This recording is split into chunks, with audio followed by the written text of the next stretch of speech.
Australia's third largest city, Brisbane, continued its massive cleanup efforts since the river levels dropped sharply over the weekend and many main roads opened up.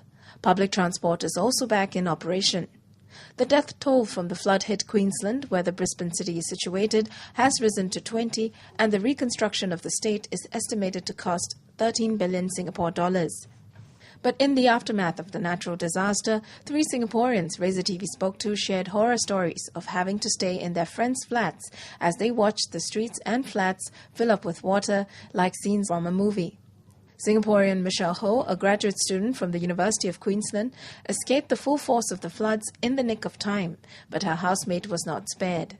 In the morning, the water was already very high. The whole garage was inundated because I messaged her, and at that point of time, I just asked her how she was because I wanted to bring her to Sydney as well.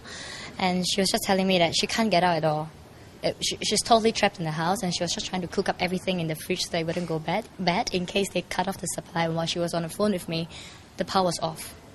And then I said, okay, start packing our luggage, and then just be on standby. And true enough, the evacuators were actually downstairs trying to ask them to prepare. And when she went downstairs, she had to go down the stairways.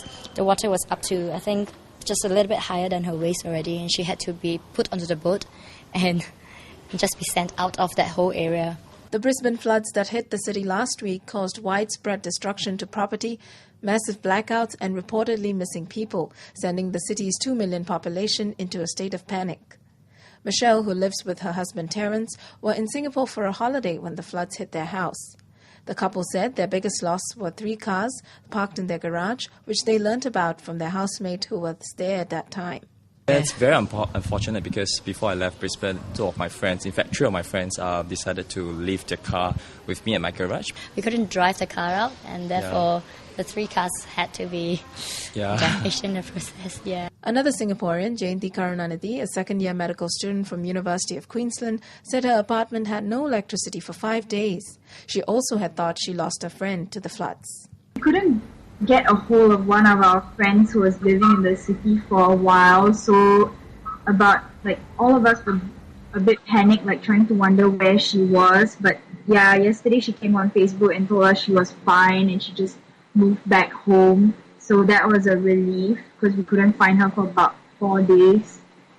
Jayanti says the water levels are receding now and the cleanup efforts have started, but she never imagined that she'd go through an experience like this. Oh, when the flood waters hit, I was actually trying to get back home. I was calling my dad to see if he could get me a ticket home. You're from Singapore and you don't get natural disasters like this. So, it was pretty frightening because you don't even what I'm talking about. First thing, when they started saying things like sandbag your homes, we had no idea what that meant. As for Michelle and Terence, they plan to go back to their home in Brisbane on 20th January to help with the cleanup. But even as the cleanup in Brisbane has started, many towns in Victoria are now bracing themselves for the floods. Singaporeans affected by the flood can contact the Singapore High Commission in Canberra for assistance on their 24-hour emergency hotline at 001 612 6271 2000 or singhc_cbr at sgmfa.gov.sg.